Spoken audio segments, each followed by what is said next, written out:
안녕하세요. 반갑습니다. 즐겁게 수업하는 열정의 G2 전문가 송원입니다. 우리 학생들 오드리 헵번이라는 분 아세요? 이름은 많이 들어봤을 것 같아요. 정말 사랑스러운 외모를 가지고 계셔서 로마의 휴일, 티파니에서의 아침을 이런 영화를 많이 찍으시다가 은퇴하신 다음에는 여생을, 남은 인생을 다 봉사활동을 하면서 보내신 아름다운 내면까지 지니신 분이에요. 남자들에게는 로망이었고 여자들에게는 선망의 대상이었던 그분이 우리 학생들에게 지질도를 공부한 우리 학생들에게 해줄 말이 있대요. 한번 들어볼까요? Nothing is impossible. 불가능은 없어요. 그 단어가 스스로 이렇게 얘기한대요. 불가능이란 단어가 사실 나는 가능해. I'm possible. 여기 어퍼스트로피 하나만 찍으면 impossible은 I'm possible의 다른 형태라는 거죠. 자, 지질도 공부하기 전에 선생님이 그랬어요. 지질도 너무 재밌다고. 근데 끝나고 나서 많은 학생들이 왠지 속은 것 같고 너무 어렵다고 그러더라고요. 근데 그 지질도 부분은 막 그림이 복잡하고 그래도 항상 출제되는 개념의 패턴이 있어요. 핵심 주제가 3개가 있거든요. 그 핵심 개념이 뭔지 우리 교재 79페이지 하단에 있는 자료 해석 같이 해석하면서 그 시크릿, 비밀에 대해서 선생님이 여러분께 다 전수해 드릴 거예요. 어렵지 않다고요? 우리 할 수 있어요. I'm possible. 자, 가볼게요. 79페이지에 있는 자료예요. 여기 보면 오른쪽에 3가지를 한번 정리해 보래요. 지질 구조, 2번째 주향과 경사, 3번째 생성 순서. 어떤 지질도 해석 문제가 나오든 이 3가지를 미리 여러분이 충분히 분석하고 문제 보기를 보시면 다 해결할 수 있어요. 일단 한번 볼게요. 첫 번째, 지질 구조. 뭘 가지고 파악해냅니까? 지질 구조는요, 등고선과 지층 경계선의 관계를 가지고 분석해냅니다. 자, 등고선이고요, 지층 경계선이에요. 등고선이고요, 그리고 지층 경계선이 요래요래 돼 있으면 이거 무슨 층이라고요? 나란하면 맞아요. 수평층입니다. 수평층은 주양 경사를 따지지 않아요. 생성 순서만 따져줍니다. 그럼 얘 노란색이 없다고 칩시다. 요렇게 지층 경계선이 직선으로 돼 있어요. 그러면 맞아요, 여러분. 요거 수직층이에요. 수직층은 생성 순서는 따지지 않지만 주양 경사는 따진다고요. 주양은요? 주양은 주양선과 진북이 이루는 각과 방향인데 요 선 자체가 주양선이라고 선생님 말씀드렸어요. 그래서 이 주양선이, 이 자르는 지층 경계선이 곧 주양선이고, 주양선이 진북과 무슨 관계를 이루냐에 따라서 NS, 뭐 N은 30도 이스트 혹은 EW 등이 결정이 됩니다. 자, 그러면 요 그림처럼 등고선이 있고요, 지층 경계선이 이렇게 등고선과 크로스돼 있어요. 이거 무슨 층이라고요? 그쵸? 경사층이에요. 자, 경사층이 있고 경사층이 분명히 있는데 여기 위에 이렇게 수평층이 하나 얹어 있네. A, B, C 뭐예요? 부정합이에요. 그 다음 등고선이 있고요, 지층이 있는데 요런 층으로 나뉘어졌어요. 요런 층으로, 요런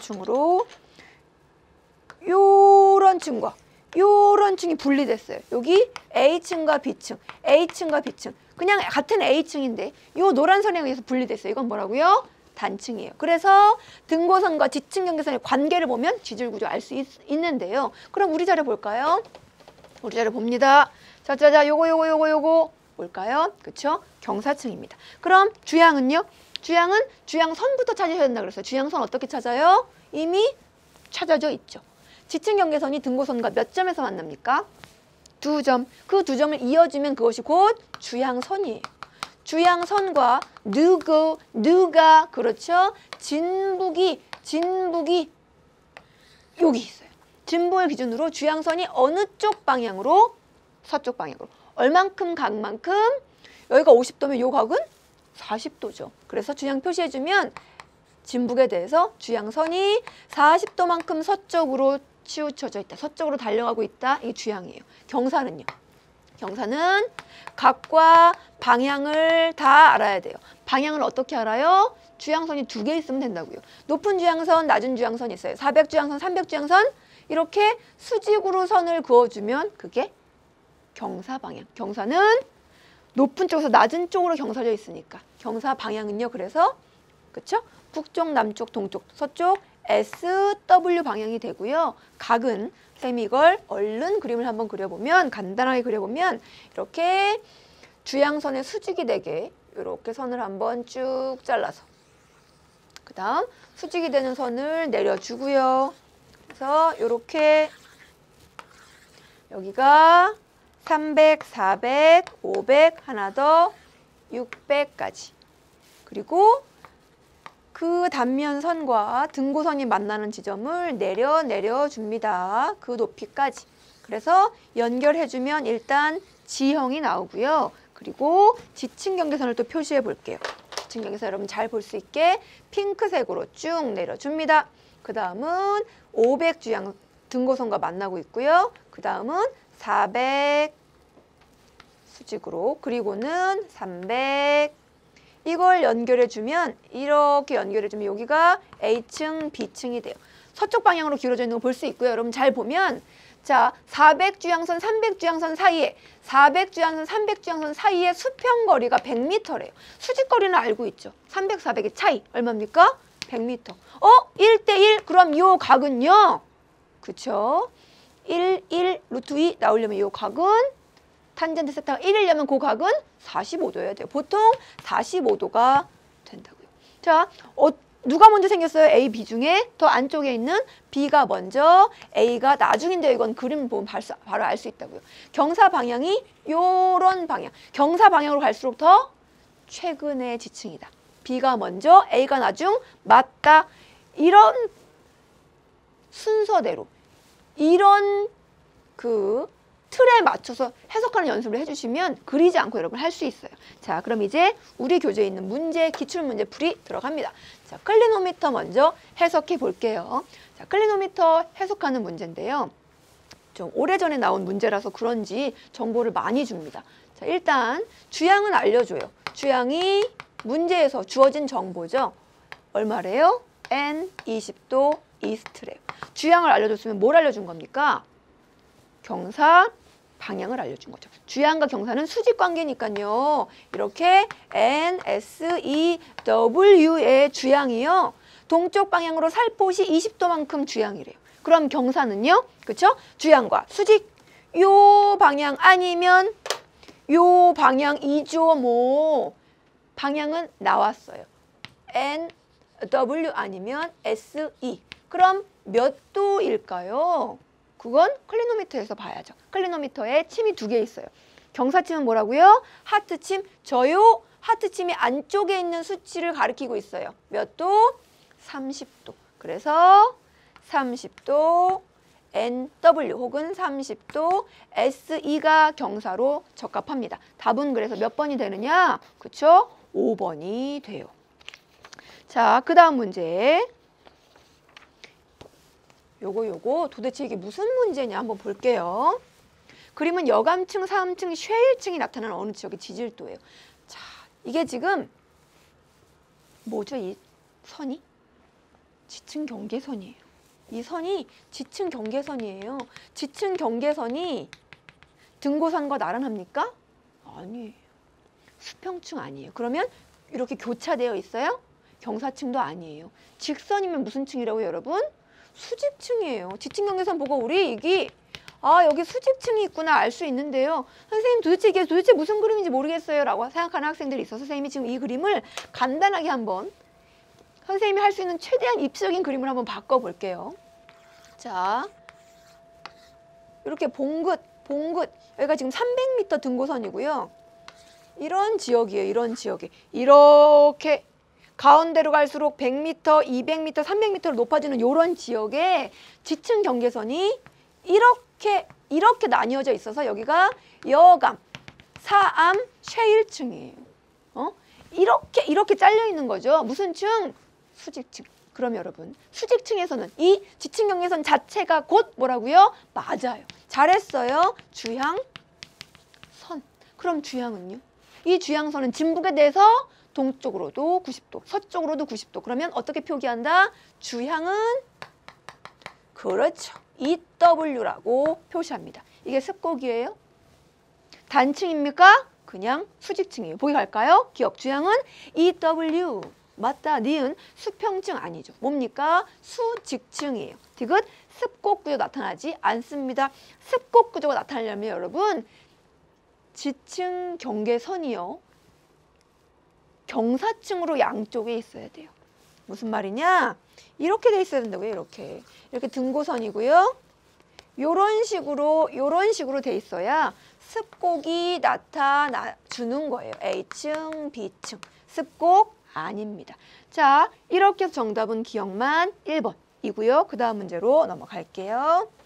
자, 2016학년도 9월 모의평가 문제죠. 자, 어떻게 해석하라고요, 여러분? 첫 번째, 지질 구조가 무엇인지. 두 번째, 주향 경사. 세 번째, 생성 순서를 따져주시는 거예요. 이렇게 되는지 안 되는지, 그죠? 그림 그리면서 나중에 한번 점검해 보면 되죠. 시간이 되면 지질 구조 볼게요. 이렇게 등고선과 지층 경계선이 교차되어 있어요. 아, 경사층이로구나. 그럼 주향은요?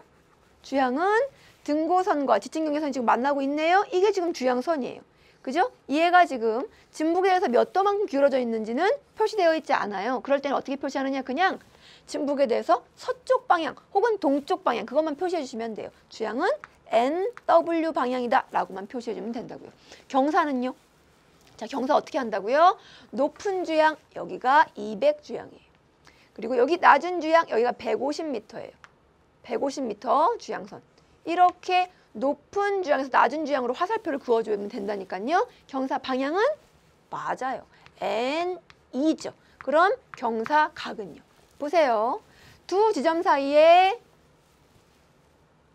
높은 주향선, 낮은 주향선 사이에 높은 주향선, 낮은 주향선 사이에 수평거리가 50m고 수직거리가 200과 150, 50m예요. 역시 그렇죠. 45도란 얘기죠. 그 다음 생성 순서는요. 어느 쪽 방향이 경사 방향이라고요? 맞아요. 이쪽 방향이 경사 방향이라고요. 경사 방향으로 갈수록 점점 생성 순서가 나중이 된다고요. 어린 지층이 된다고요. 그래서 A, B, C가 돼요. 자, 그 다음 자, 이 문제에서는 또 우리에게 뭐도 물어보냐면 지층의 두께도 물어봅니다. 자, 지층의 두께는 요런 식으로 요런 식으로 이렇게 두께를 물어보고 있거든요. 이 두께. 그죠? 두께를 알려면 여러분 뭐 알아야 된다고요? 맞아요.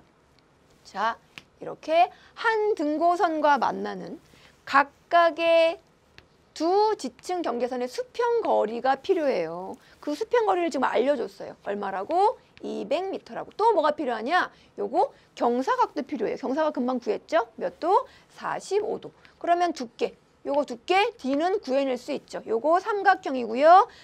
200m가 높이가 되고 D가 높이가 200m가 빗변이 되고 D가 높이가 되니까 D는 L 사인 세타가 돼요. 그래서 200 곱하기 사인 45도. 이 루트 2. 아, 그러면 100 루트 2겠구나. 되셨죠? 보기 갈게요. 기억. 지층 B의 경사각은 구했습니다. 수평거리와 수직거리가 똑같으면 45도예요. 니은 지층 B의 두께는 100m 아니죠. 100 루트 2m입니다. 그 다음 지층의 생성 순서는요. 그쵸? 경사 방향으로 갈수록 점점 나이가 어려져요. A, B, C 맞아서 기억 디귿 정답 5번이 된다고요.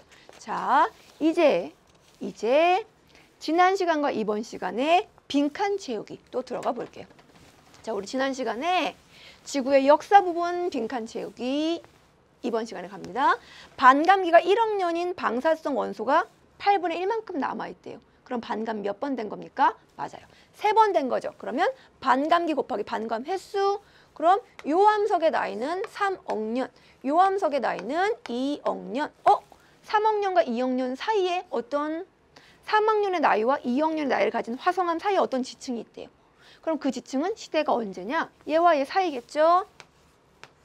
그러면 고생대 말부터 중생대 초까지의 시간 우리 알죠? 2억 5천만 년을 기준으로 고생대가 끝나면서 중생대가 시작이 됩니다. 그럼 두 화성암 사이의 지층에 나올 수 있는 화석은 고생대 말부터 중생대 초 화석들이 나올 수 있겠죠. 암모나이트 아니면 삼엽충, 방추충 같은 화석들. 그 다음 반감기가 7억 년인 방사성 동위 원소가 어떤 암석이 2분의 1 남아있고요. 또 4분의 1 남아있대요. 각각의 암석의 절대 연령은요. 2분의 1 남아있으면 한 번 반감된 거죠. 7억 년. 얘는요. 2번 반감 14억 년. 7억 년, 13억 년. 나이가 엄청 많아요. 그렇죠? 어느 시대 겁니까? 5억 4천만 년 이전의 시대는요. 선캄브리아 시대예요. 자, 그 다음 갈게요. 작년 수능 문제죠. 2015학년도 수능 문제. 자, 삼엽중 암모나이트 화폐석이란 화석을 보고 이런 정보도 여러분이 한번 다 채워보는 겁니다. 잠깐 멈추고 채우고 다 채웠으면 선생님이랑 함께 합니다. 삼엽중 보자마자 시대 알 수 있어요. 무슨 시대? 그쵸? 고생대. 암모나이트는요. 중생대. 화폐석은 신생대. 삼엽중이 멸종되는 시대. 고생대 말에 어떤 지질학적 변화가 나타났습니까? 그쵸? 판게아가 형성이 됐어요. 그 판게아가 암모나이트가 번성했던 중생대 초기에 판게아가 분리가 됐습니다. 형성되고 분리되는 그 과정, 대륙이동설과 연결해서 증거들 중요하고요. 화폐석이 번성했던 신생대에는 점점점 땅덩어리가 벌어지면서 굉장히 중요한 산맥이 만들어지죠. 그렇죠. 히말라야 산맥이 만들어집니다.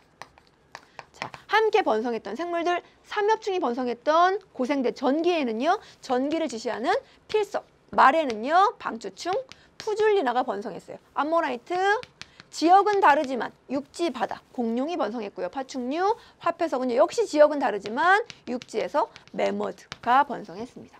자, 그러면 지난 시간 지질도에 또 빈칸 같이 채워볼게요. 자, 지층경계선과 등고선이 교차돼요. 뭡니까? 경사층이. 그 다음 지층의 경사각, 세타는 뭘로 알 수 있느냐? 두 주양선 사이에 수직거리는 자료에서 나와 있고요. 제시된 수평거리만 알면 세타 알 수 있다고요. 그 다음 주양과 경사 방향 항상 수직관계. 주양은요. 요렇게 재요. 그 다음 경사층 위에 수평층이 하나 또 있대요. 상상해 보세요. 경사층이 있는데 위에 수평층이 얹어 있어요. 지질 구조는 그쵸? 부정합이 되죠. 자, 등고선과 지층 경계선이 나란해요. 수평층. 역전되지 않았다면 위로 올라갈수록 최근에 쌓인 지층, 나이가 어린 층이 있습니다. 자, 2012학년도 수능 역시 주양과 경사는 수직관계라는 거 이용해서 정리하시는 거고요. 2013년 수능 역시 수평층. 그쵸? 위로 올라갈수록 나이가 어린 층이라는 정보 가지고 2011년도 수능과 똑같은 정보를 가지고 문제가 출제가 됐어요. 자, 이제 2015학년도 수능 우리가 조금 전에 봤거든요. 지층경계선이 등고선을 직선으로 지나요. 무슨 층이라고요? 그쵸? 수직층. 수직층의 주양은 뭘 찾아야 되느냐? 주양선을 찾아야 돼요. 주양선이 곧 요 직선이에요. 이게 주양선이니까 이 주양선이 진북과 어떤 방향과 각을 이루고 있는지 찾아서 주양 찾아주시면 된다고요. 자, 이렇게 지난 시간 내용을 마무리하고요. 이번 시간 내용 복습 들어갑니다. 자, 우리 지금까지 지층과 화석이 우리에게 들려주는 정보에 대해서 이제 열심히 공부했어요. 자, 그럼 그 내용을 우리나라에 한번 접목을 시켜봐가지고 우리나라의 각 지역별 암석이 어느 시대 거고요. 어떤 특징을 가지고 있는지 한번 정리해 볼 거거든요. 가장 먼저 우리나라의 지질의 일반적인 특징을 이해하기 위한 기초 용어 정리부터 한번 들어가 볼게요. 자, 먼저 여기 많이 나오는 용어. 여기 육괴라는 말이 많이 나오고요. 또 분지라는 말이 많이 나옵니다. 자, 육괴는요. 큰 땅덩어리라는 의미예요. 자, 우리나라 육괴 부분에는 어느 시대의 암석이 분포하느냐? 선캄브리아 시대의 암석이 분포해요. 선캄브리아 시대 암석은요. 너무 오래돼서 지금까지 쭉 오면서 굉장히 변성을 많이 받았기 때문에 거의 변성암으로 존재하고요.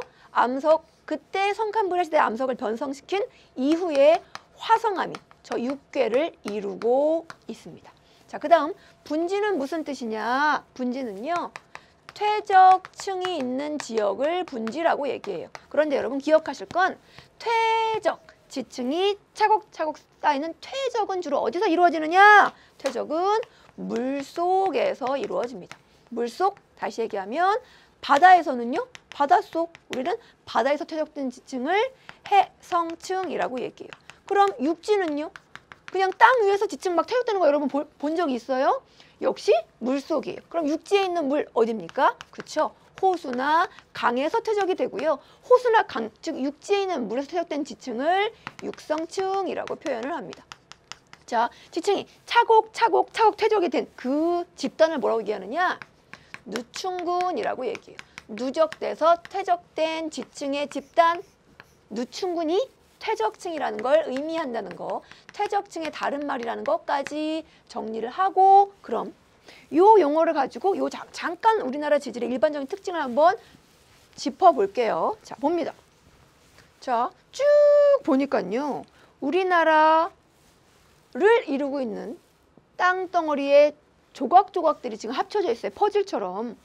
일단 시대별로는 어느 시대의 암석이 우리나라에 가장 많이 이렇게 포진되어 있을까요? 제일 많은 부분에 육계란 말이 적혀 있어요. 육계 좀 전에 했죠. 어느 시대 암석이라고요? 맞아요. 성캄브리아 시대 암석이 우리나라는 제일 많습니다. 그 다음은요. 성캄브리아 시대 암석을 변성시킨 화성암이 주로 중생대에 관입이 됐거든요. 중생대는 퇴적층도 있고 화성암층도 있기 때문에 또 많아요. 그리고 고생대, 신생대 순이에요. 그럼 시대 말고 암석, 우리 암석 생성 원인에 따라서 화성암, 퇴적암, 변성암 이렇게 있는 거 알잖아요. 어떤 암석이 우리나라에는 제일 많을까요? 힌트. 성캄브리아 시대의 암석이 제일 많잖아요. 성캄브리아 시대 암석, 그렇죠. 변성암이에요. 그리고 화성암, 퇴적암이 가장 적습니다. 자, 우리나라는 또 쫙 보면 요렇게 임진강대라는 부분을 기준으로 북쪽과 남쪽이 뭔가 다른 패턴을 가지고 있어요. 북쪽은 뭔가 큰 규칙성이 없는데요. 남한 쪽은 뭔가 이런 방향성을 가지고 있죠. 자, 세 번째, 남한은 뭔가 땅덩어리가 방향성을 가지고 있어요, 여러분. 그 방향이 어떤 방향이에요? 이쪽으로부터 이쪽 방향, 요런 방향. 이쪽 방향을 뭐라고 얘기하느냐? 북쪽, 남쪽, 동쪽, 서쪽, 이쪽을 북동 혹은 북북동 방향이라고 얘기해요. 북북동에서 남남서 방향으로 이렇게 연결되는 방향성을 갖는데 그 이유가 뭐냐? 우리나라가 원래 이렇게 처음부터 한 덩어리였던 게 아니에요. 여러 조각 나 있던 땅덩어리들이 경기 육계, 영남 육계 이런 땅덩어리들이 중생대에 쾅 합쳐졌어요. 땅덩어리가 합체된 사건을 대보조산운동이라고 얘기하고요. 대보조산운동 때 이런 방향으로 합체된 거예요. 그래서 이때 화강암도 관입했는데 그 관입한 화강암도 이런 방향성을 가져요. 언제라고요? 중생대. 고 중생대 때 다시 한번 중요하게 다룰 중요한 개념입니다. 자, 그럼 이제 성캄브리아 시대부터 고생대, 중생대, 신생대까지의 지역별 암석을요. 그 지역별만 이렇게 모아가지고 특징을 한번 또 정리해 보도록 합니다. 가장 먼저 성캄브리아 시대 들어갈게요. 여러분 우리 교재에는 성캄브리아 시대 지도 요것만 표시되어 있어요. 요 지도와 그리고 자, 여기 우리 처음에 봤던 그런 지도를 같이 연결해서 한번 볼게요. 자, 성캄브리아 시대 지도 볼게요. 보면 여기 부분, 여기 부분이 그렇죠? 우리가 전에 봤던 지도에 뭐라고 표시된 부분입니까? 맞아요. 육계라고 표시된 지역이에요. 여기 경기 육계 부분, 경기도 지방, 그리고 여기 경상분지를 둘러싸고 있는 이 부분이 나오면 아, 성캄브리아 시대구나라고 알아주시면 돼요. 자, 이 부분 육계라고 되어 있는 지역은 다 암석이 무엇이냐? 자, 암석은요. 편마암 복합체라고 되어 있어요. 여러분 우리 편마암에 대해서 알고 있죠? 편마암 어떤 변성작용 받은 암석입니까? 광역변성작용 받은 변성암이에요. 변성암이고요. 그 다음 상원 누층군을 이루고 있는 부분에는 퇴적층이 존재를 합니다. 그런데 그럼 여러분 퀘스천 상원 누층군 평남분지 내에 있는 퇴적층, 성캄브리아 시대 퇴적층과 그리고 변성암 있는 지역 어느 지역에서 화석이 발견될 확률이 높을까요? 맞습니다. 화석은요. 여기 퇴적층이 있는 상원 누층군. 다른 지역은 일단 성캄브리아 시대 자체가 생명체가 많이 살지 않던 지역이었어요. 시대였어요. 그래서 화석이 발견이 쉽지 않고 발견된다 하더라도 여기 퇴적층에서 어떤 화석이냐? 성캄브리아 시대 살았던 요렇게 남조류가 퇴적 구조를 이루고 있는 거. 그 이름이 뭐냐면 스트로마톨라이트예요. 스트로마톨라이트. 성캄브리아 시대 이름 길죠? 스트로마톨라이트 여기서 발견될 수 있다. 그 다음 고생대로 갑니다. 자, 남한 지역이에요. 고생대의 지층이 주로 분포하는 지역. 오른쪽 그림에서 한번 찾아보세요. 여러분 어딥니까? 그쵸? 요 부분이랑 대응되는 부분 짜잔 여기입니다. 여기는 어디냐? 지역. 고생대 지층이 나타나는 지역. 비병선대라고 되어 있는 지역이에요. 여기는 강원도 지역입니다. 주로. 강원도 비변성대 지역이 고생대 땅으로 되어 있고요. 그 다음 여기 보세요. 여기도 또 있는데요. 선생님 여기 그쵸? 여기는 주로 어느 부분에 속해 있느냐? 여기 대응시켜 보면 옥천 습곡대 역시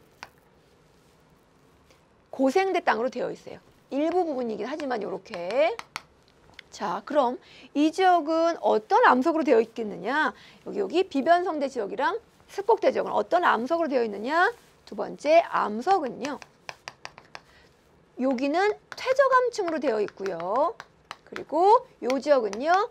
퇴적암과 변성된 변성암으로 되어 있어요. 그리고 여기 고생대 땅 얘기하는 거예요. 이 퇴적층이 여기 부분이 중생대에 대부화감이 관입되면서 일부 변성이 됐어요. 얘를 변성시킨 화성암도 일부 이루어져 있고요. 자, 아무튼 여기 고생대 땅으로 가장 두드러지는 여기 강원도 비변성대 지역은 변성을 거의 받지 않은 퇴적암으로 이루어져 있는데요. 그 퇴적층에 대해서 조금 더 깊이 있게 한번 정리해 볼게요. 자, 고생대의 퇴적층입니다. 고생대는요.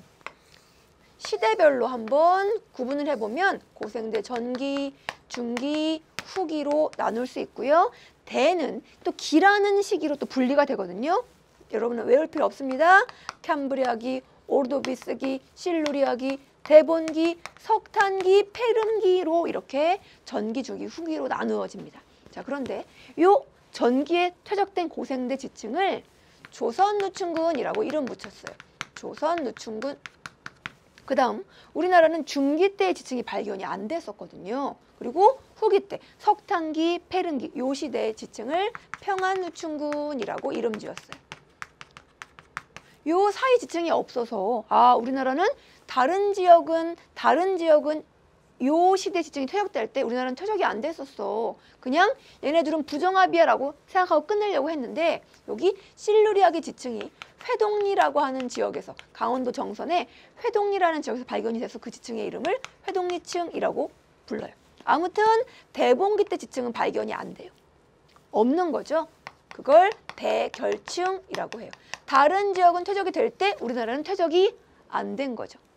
융기했다가 침식되고 다시 가라앉은 다음에 퇴적이 된 거예요. 그럼 조선누춘군과 평안누춘군의 관계는 무슨 관계일까요? 아래와 위의 층이 엄청 시간적 차이가 긴 거 있잖아요. 맞아요. 둘의 관계는 부정합입니다. 그 다음 두 지층의 특징을 또 한번 선생님이 정리해 보죠. 자, 두드러지는 층인 조선누춘군과 평안누춘군의 특징, 먼저 암석적인 특징과 화석적인 특징으로 아주 중요한 정보를 한번 빼내 볼게요. 자, 조선누춘군이라는 고생대 전기의 지층은 암석이 주로 석회암으로 되어 있어요. CaCO3 방해석이 모여 있는 거 있죠? 이렇게 CaCO3 암석이 퇴적이 되려면 침전 반응이 주로 일어나야 돼요. 아니면 유기물이 침전이 되거나 어디에서 해야 되냐면 바닷속이어야 돼요. 석회암은 주로 바다를 지지하는 암석이에요. 또 발견되는 화석이 뭐냐? 삼엽충이랑 고생대 전기에 살았던 표준화석 필석이에요. 얘네들 다 어디서 살았다고요? 바다. 그래서 조선누춘군을 이루고 있는 암석과 화석을 보고 우리가 딴딴 진단할 수 있어요. 조선누춘군은 바다에서 퇴적된 지층인 그렇죠? 해성층이구나. 평안누춘군은요. 아랫부분은 조선누춘군처럼 석회암으로 이루어져 있어요. 그리고 발견되는 화석도요. 바닷속에 살았던 방추층이에요. 그런데 윗부분의 지층, 아래 부분 이 위에 있는 전체 지층이 다 석탄이 나오고요. 무연탄. 화석은 양치식물 화석들이 나와요. 고사리 같은 거. 양치식물 고사리. 뭘 지시하는 시상화석인가요? 늪지, 육지를 지시하는 시상화석이에요. 평안우층은 아랫부분, 하부는요 조선우층군과 마찬가지인 해성층인데요. 위에 부분은 육성층이에요. 무슨 뜻이냐? 평안우층군 자체가 퇴적되는 동안 바닷속에 잠겨있던 우리나라가 위로 올라간 거죠. 이렇게. 그죠? 융기했음을 지시한다고요.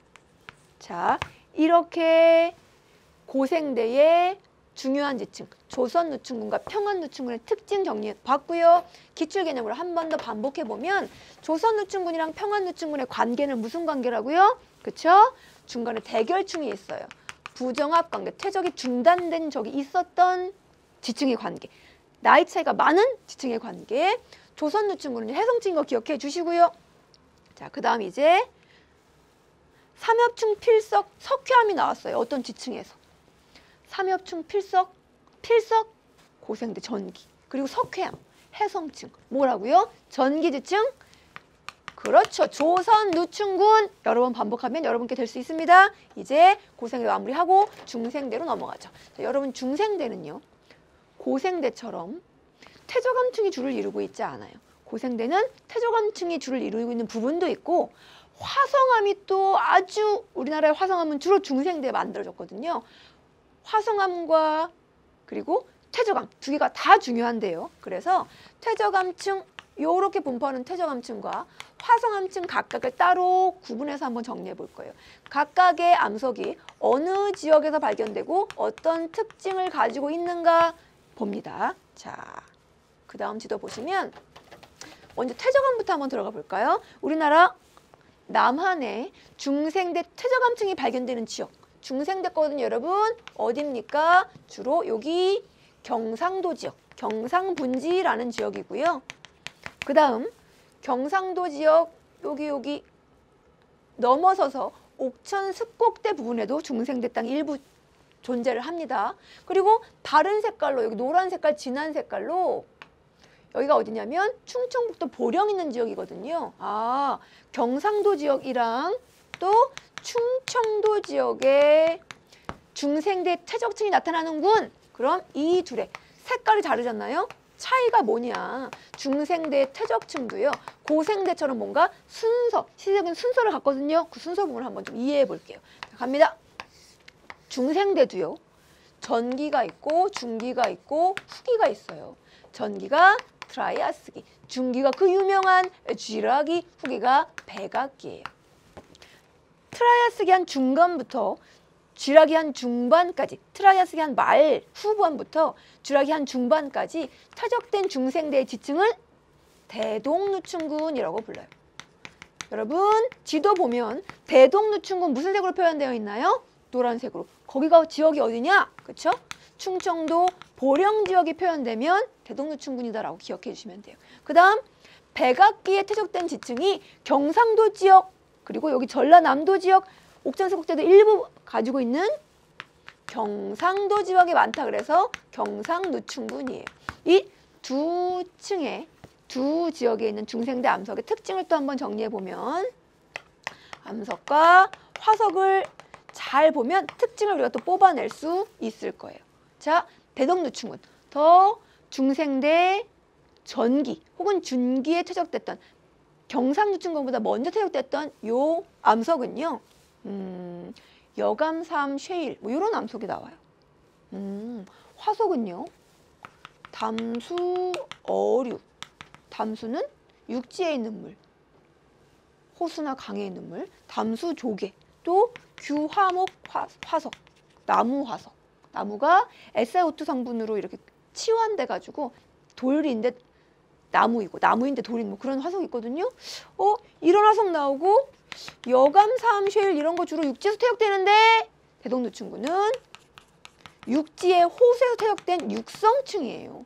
경상누층군도 그래요. 경상누층군도 암석은 마찬가지고 화석이 뭐 나오냐면 저기 우리나라 경상도 지역에 공룡에 관련된 지역이 굉장히 많아요. 공룡 발자국, 공룡뼈 화석들이 나와요. 여러분 공룡이 뭐냐? 육지에서 살았던 대형 파충류예요. 하늘에 살았던 건 익룡, 바다에 살았던 건 수룡 혹은 어룡. 공룡은요 육성층을 지시해요. 중생대의 지층은 다 육성층이에요. 중생대는 계속 온난했고요. 그리고 우리나라가 계속 육지였어요. 육성층만 퇴역됐다라고 정리해 주시면 되고요. 그 다음 또 화성암이 관입됐다고 말씀드렸죠. 화성암 부분을 또 한번 보면요, 여러분. 자, 화성암 갑니다. 여기 중생대에 화성암이 있어요. 이 그림에다 선생님이 한번 같이 표시를 해보면 여기 중생대 화성암, 요게 중생대 화성암이에요. 무슨 방향성을 가지고 있죠? 북동에서 남서 방향의 방향성을 가지고 있어요. 우리나라가 충돌했다니까요, 중생대에. 그 충돌했어요. 땅과 땅이 합쳐지면 횡암력 작용하면서 휘죠. 그 운동을 대보조산운동이라고 얘기하고요. 대보조산운동 때 깊은 데서 만들어진, 대륙과 대륙이 녹아서 만들어진 마그마가 지층을 관입합니다. 그래서 관입한 이 화성암 이름이 대보화강암이에요. 얘는요, 경상분지 지역을 관입한 얘도 화강암인데요. 얘는 불국사를 만든 화강암, 불국사의 재료가 되는 화강암이라고 해서 경주가 포함되어 있잖아요. 그래서 불국사 화강암이라고 불러요. 그럼 얘네들이 각각 언제 관입했느냐? 자, 시대를 보시면 보세요. 대동누춘군이 퇴적이 되고, 그리고 경상누춘군이 퇴적이 되기 전에 대보화강암이 관입을 해요. 그러면 대보화강암이 경상누춘군 관입할 수 있을까요? 아직 퇴적이 되지도 않은 지층을 어떻게 관입해요? 그렇죠? 대보화강암 누굴 관입했느냐? 대동누춘군이나 그 전에 퇴적된 고생대의 지층, 조선누춘군, 평안누춘군 얘네들을 관입해서 변성시켰죠. 그게 바로 옥천습곡대 부분이에요. 그 다음 경상누춘군은요, 퇴적이 되고 난 다음에 불국사 화강암이 관입을 하게 됩니다.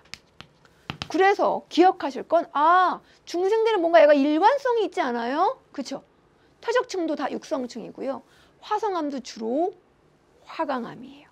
자, 그렇게 정리를 하고, 자, 이제 매직워드 이해하기부터 한번 정리해 볼게요. 자, 중생대 암석을 순서대로 한번 정리해 보면 퇴적층과 화강암층을 한번 같이 섞어 봅니다. 대동누춘군 퇴적이 되고 무슨 화강암? 대보조산운동.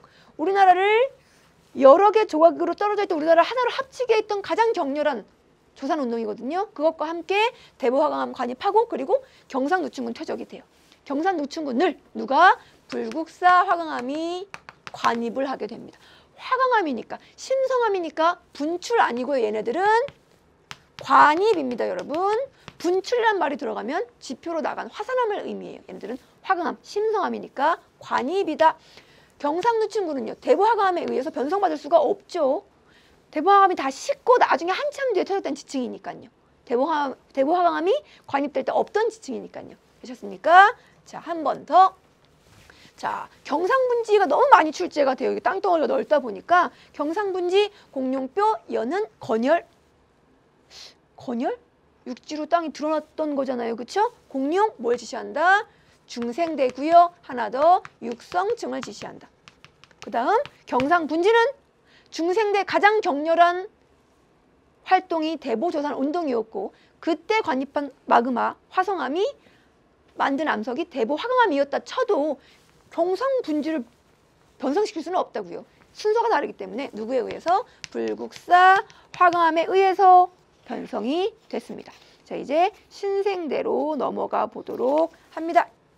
자, 여러분, 신생대도요, 중생대처럼 퇴적암과 그리고 화성암이 줄을 이루고 있는데요. 그 줄을 이루고 있는 부분이 이렇게 아주 협소해요. 남한으로 보면 여기, 그 다음 여기 드러나 있지는 않지만 뭐 저기 울릉도, 독도 이런 지역도 있거든요. 자, 여기 보면 포항분지 지역, 여기가 신생대구나, 제주도 신생대구나 일단 알아놓으시고 그 다음 표를 한번 정리해 보죠. 신생대는요, 여러분, 시대로 제3기와 제4기로 나뉘어져요. 얘가 전기, 얘가 후기거든요. 자, 전기의 지층을 제3계, 후기의 지층을 제4계라고 하는데, 전기의 지층 3계는 퇴적암층으로 이루어져 있습니다.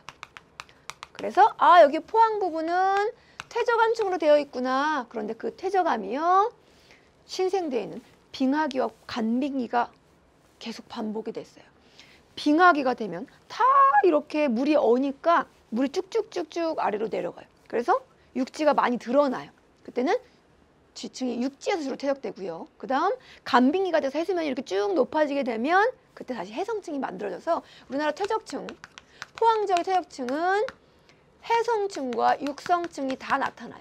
해성층에서는 신생대에 살았던 유공충인 화폐석, 그리고 육성층에는 갈탄층, 석탄 중에 조금 이렇게 그 탄소 함유량이 낮은 좀 저질의 그런 석탄층이 발견이 됩니다. 그 다음 사기때의 암석은 주로 화성암인데요. 분출한 까만 화성암 뭡니까? 그렇죠? 현무암이에요. 현무암은 입자가 작죠? 화산암이니까 세립질이죠. 우리가 알고 있는 우리나라의 화산들 백두산, 제주도, 울릉도, 독도, 철원지대까지 현무암으로 되어 있는 화산으로 되어 있는 지역은 다 신생대 때다라고 정리해 주시면 됩니다. 자, 이렇게 해서 시대별 내용을 마무리하면서 신생대 한 번 더 정리해 보면 백두산, 제주도 등 현무암 중에 나오면 다 그냥 신생대라고 보시면 된다고요. 이제 이걸 퇴적암과 그리고 화성암층으로 한번 쫙 구분해 볼게요. 자, 이렇게 A, B, C 지역에 나와 있어요. 그림 보자마자 여러분 시대 어느 시대인가 한번 이렇게 여러분 적어 봅니다. 자, 고생대, 해성층과 육성층이 다 같이 나오는 고생대 여기서 A에 해당하고요. B는요, 그렇죠? 중생대. 중생대 땅은 육성층으로만 이루어져 있습니다. 신생대 역시 여기 C 지역이죠. 해성층, 육성층이 같이 발견된다는 거. 중생대만 육성층이에요. 그 다음 화성암을 또 한번 정리해 보면 화성암은요. 자, 요거 요 부분이 A 암석. A 암석이 현무암이에요. 그렇죠? 언제 거? 신생대 거. 여기 신생대 4기라고 표현이 되어 있어요. 그 다음 여기 B지역. 요 B지역은요. 백악기. 중생대 후기죠. 경상노층군을 관입한 화강암입니다. 그리고 요거 C. 요거 쥐라기 때 대동누층군을 관입했어요. 화강암입니다. 그래서 중생대 때는 주로 화강암, 신생대 때는 현무암이라고 구분해 주시고요. 화강암, 현무암 입자의 크기 누가 더 크죠? 화강암이 더 크죠? 심성암이니까요. 얘네는 분출이고 얘는 다시요. 얘는 관입이고 쟤가 분출이다. 이렇게 하나 더 정리해 놓으시고 이제 문제풀이 들어가 보겠습니다. 자, 첫 번째 문제. 그림은 서로 다른 지주시대의 암석과 지층이 발견되는 지역이래요. 여러분 여기 어딥니까? 그쵸, 여기 강원도 비변성대예요. 어느 시대 거? 고생대 거. 여기는요 경상분지 중생대 거 육성층. C지역은요 신생대 제4기 현무암 제주도 4기 지층 현무암 보기 바로 갑니다. 기억 A지역은 고생대 거니까 조선누층군 평안누층군 아래의 석회암과 평안누층군 위에 무연탄층, 석탄층 발견되는 거 맞습니다. 니은 B는 불국사 변동 이후에 형성됐어요. 경상누층군이 불국사 하강암이 관입하고 나중에 퇴적됐어요. 그렇지 않죠? 불국사 하강암이 경상누층군을 관입했어요. 선후관계는 경상누층군, 불국사 하강암이 나중입니다. 디귿 C에서 신생대 제주도에서 4기층 발견되죠. 여기뿐만 아니라 울릉도, 독도, 백두산까지 다. 그래서 디귿 맞아서 기억 디귿 3번. 자, 이제 또 나왔어요. 그죠? 그림이 자주 나오는 패턴을 이제 알 수 있겠죠? 여기 고생대, 비변성대 지역, 경상분지 어디 거? 중생대 거 봅니다. 기억 A지역에는요. 두꺼운 석회암층에다가 필석이 산출됐어요. 여러분 필석은 뭘 지시한다고요? 고생대 전기를 지시한다고요. 즉 A지층은 고생대 지층 중에서도 전기에 퇴적된 조선누층군이에요. B는 해성층, 육성층 다 나타나고요. 방축층 나오고요. 평안누층군이죠. 평안누층군에는 뭐가 발견된다고요? 육성층에서 석탄층, 무연탄층이 발견이 된다고요. 양지식물 등등. C는 여기 경상분지 육성층이고요. 세발자국 나오고요. 중생대 겁니다. 뭐에 의해서? 불국사 하강암에 의해서 변성됐어요. 기억 A가 가장 먼저다. 조선누층군이니까요. B에서는 석탄층 발견되고요. C는 대보조선 운동에 의해서 교란되지 않았죠? 대보조선 운동은 얘가 퇴적되기 이전의 시기에 일어났던 사건입니다. 기억 니은 정답은요 3번. 자, 그 다음 그림은 생성 시기가 서로 다른 화성암 A, B, C. 여러분이 우리 이거 알잖아요. 그쵸? 얘가 바로 대보 화강암이에요. 얘는요 불국사 화강암 BA. 그리고 얘가 신생대 때의 현무암이에요. 기억, 암석을 이루는 입자의 크기는 C가 B보다 작죠. 현무암이니까요. 분출한 세립질의 화산암이잖아요. 맞네요. 니은 A는 단층을 따라서 용암이 분출했어요. 그럼 화산암 입자가 작은 게 되었어야 되잖아요. 그죠?